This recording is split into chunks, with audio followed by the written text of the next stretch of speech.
سلام. بریم ادامه بدیم داستان رو. کجا بودیم؟ avsnitt 1 از säsong 1. Alltså förstår du? Jag är inte tjuv, jag tar ingenting. Jamal, fattar du inte? برمیگردیم تو کافه. یمال ما رو برگردوند عقب، یه فلش بک زد، برامون توضیح داد که چه اتفاقی براش افتاده و حالا در واقع برای مارتینا تعریف کرد چه اتفاقی افتاده و حالا دوباره برمیگرده به مارتینا میگه که förstår du؟ میفهمی؟ förstår به معنی فهمیدن. میفهمی؟ jag är ingen tjuv. tjuv به معنی دزد. میگه من دزد نیستم. jag är من نیستم دزد. jag tar ingenting. من هیچی بر نداشتم. ingenting. jag tar من برداشتم ingenting هیچی رو. بچه ها ما فارسی میگیم من هیچی بر نداشتم، یعنی 2 منفی ساز توی یه جمله میاریم. اما یادمون باشه på svenska شما اجازه ندارید بیش از 1 منفی ساز تو جمله داشته باشید. پس اگر ingenting به معنی هیچی رو دارید میگید دیگه inte نمیارید، میگی یا tar ingenting. اوکی. مارتینا جوابش رو چی میده؟ میگه یمال fattar du inte؟ یمال نمیفهمی؟ فتار مثل همون فشتور میمونه، به معنی فهمیدن. داره سوال میکنه ازش، میگه نمیفهمی؟ فتر دو اینته. چرا اینته اومده اینجا؟ چرا رفته بعد از فاعل نشسته؟ چون جمله سوالیه. تو جمله سوالی اینته میره بعد از فاعل میشینه، پس شده فتر دو اینته. نمیفهمی؟ Alltså förstår du? Jag är inte tjuv, jag tar ingenting. Jamal, fattar du inte? När han frågade om du hade tagit inne på expeditionen så frågade han om du hade städat där. Svenskarna säger så. Åh, jag är idiot. Nej, du är en kurd som inte kan svenska än.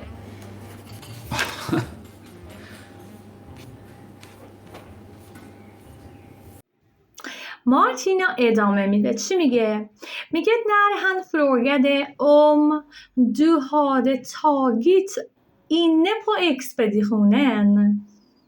när وقتی که han اون frågade سوال کرد. frågade گذشته فعل frågar به معنی سوال کردن و پرسیدن. فعل با قاعده است، گروه اولیه، گذشته شده frågade. در مورد این که du hade tagit تو انجام داده بودی. hade tagit فعل ماضی بعیده. چه موقع استفاده میشه؟ وقتی داریم حرفی رو قبل از قبل میزنیم، یعنی داریم یه گذشته استفاده میکنیم بعد میخوایم از این گذشتمون باز برگردیم عقب‌تر. فروگده خودش فعل گذشته بود. اون پرسید، حالا میخواد بگه تو انجام داده بودی، قبل تر این کارا کرده بودی، پس ماضی بعید استفاده کرده. هاده تاگیت اینه اون تو på expeditionen رو توی دفتر رو وقتی اون این سوالو کرد.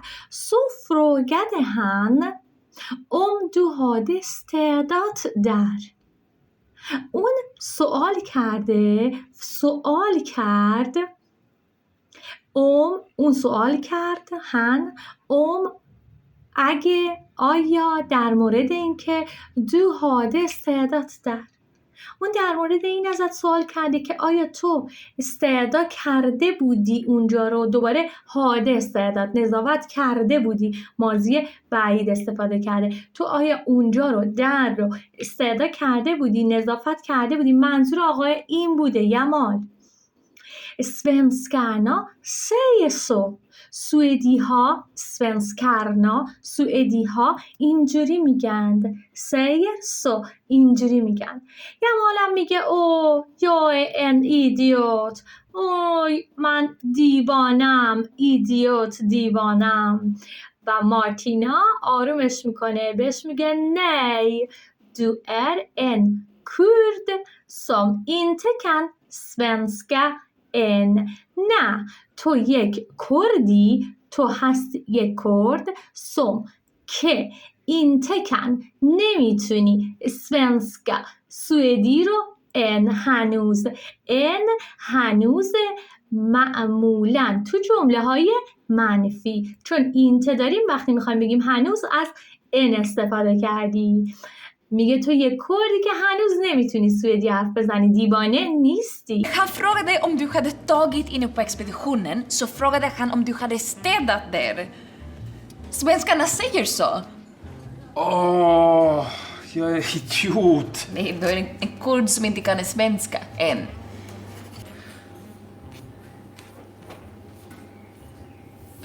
Men du då? Jag tycker att du ser trött ut hela tiden. Ser jag trött ut? نوبت یمال شده. برای که چیکار کنه؟ برای که از مارتینا سوال کنه. بهش میگه من دودا، من تو چی؟ ولی تو چی؟ تو هم تعریف کن. یا تیکر ات دو سیر تروت اوت. من نظرم اینه که به عقیده من تو خسته به نظر میرسی. هیلا تیدن، همه اوقات تو همش خسته به نظر میرسی. من اینجوری فکر میکنم. بچه ها تیکر ات وقتی استفاده میشه که شما میخواید بیان نظر و عقیدتون رو بکنید. وقتی میخواید یه اوسیکت رو، یه نظر رو بیان کنید، از تیکر ات استفاده میکنید. میگه یا تیکر ات من نظرم اینه که دو سیر تروت اوت. سیر یعنی دیدن، اما سیر اوت فعل پارتیکل ورب دو کلمه‌ای به معنی به نظر رسیدن. یادتون باشه که وقتی از سیر اوت استفاده میکنید صفت اگر دارید اون وسط میاد بین سیر و اوت. من اگه میخوام بگم تو خوشحال به نظر میرسی میگم دو سیر گلاد اوت. حالا این چی گفته؟ گفته دو سیر تروت اوت. تو خسته به نظر میرسی همه اوقات. و مارتینا دوباره ازش سوال میکنه، از یمال، میگه سیر یا تروت اوت، من خسته به نظر میرسم. به ترکیب این جمله دقت کنین. فعلمون بوده سیر اوت. فعل پارتیکله، دو قسمتیه. بنابراین وقتی میخوایم باهاش سوال کنیم قسمت اول که سیر رو میاریم، بعد فاعل رو میاریم تروت و بعد اوت. سیر یا سیر دو تروت اوت. آیا خسته به نظر میرسم من؟ Men du då?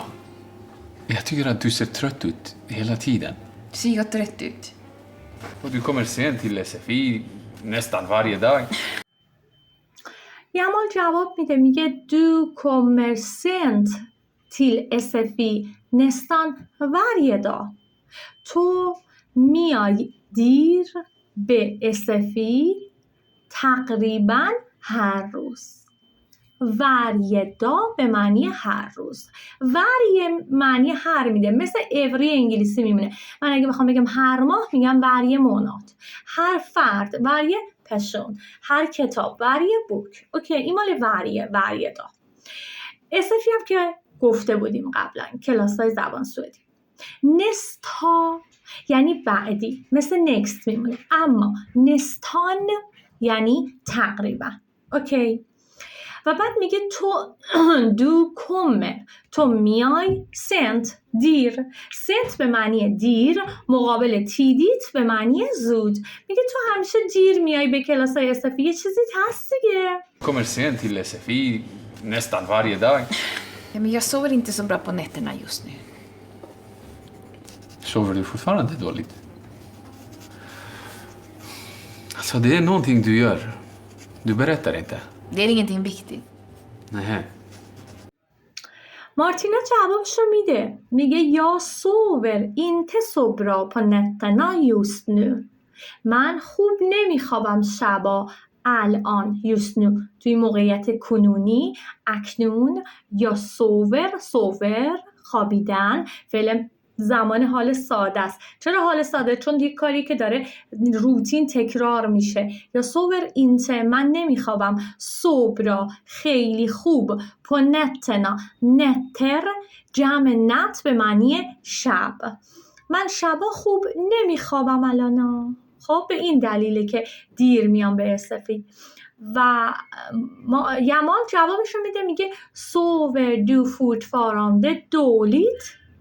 sover du میخوابی تو fortfarande همچنان dåligt bad dålig مقابل برا به معنی خوب برا خوب dålig bad تو هنوز بد میخوابی تو همچنان شبا بد میخوابی سوالی بود جمله بنابراین sover فعل اول do که فاعل دوم و بعدم ادامه جمله بعد یمال بهش میگه det är någonting du gör du berättar inte میگه یه چیزی هست که تو انجام میدی یه کاری داری میکنی ولی du berättar inte تو تعریف نمی کنی تو نمیگی دوباره någonting داریم همون någonting بود گفتم یعنی یه چیزی det är اون هست یه چیزی du gör تو انجام میدی gör به معنی انجام دادن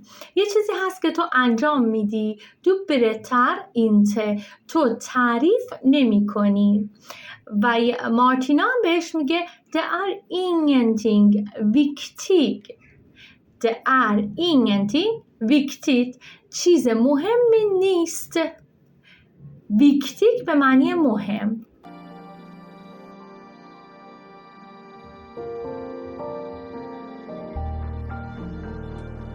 Jo, Jamal kommer nog att hitta det han är säker i Sverige. Frågan är om jag kommer att göra det. مارتینا توی اتاقش توی لگنهتش آپارتمانش نشسته و داره تو افکارش فکر میکنه و حرف میزنه میگه یمال kommer att hitta det han söker i Sverige یمال اون چی رو که داره دنبالش میگرده i Sverige پیدا خواهد کرد kommer att hitta پیدا خواهد کرد kommer att آینده سازه پس این کار رو خواهد کرد چی کار؟ hitta صرف فعلش hittade گروه اولیه پیدا کردن kommer att hitta یمال پیدا خواهد کرد det آن چیزی رو که اونیو که han söker اون میگرده i Sverige چیزی رو که توی سوئد داره دنبالش میگرده پیدا خواهد کرد Frågan är om jag kommer att göra det. سوال اینه که آیا من هم kommer att göra det؟ این کار رو خواهم کرد؟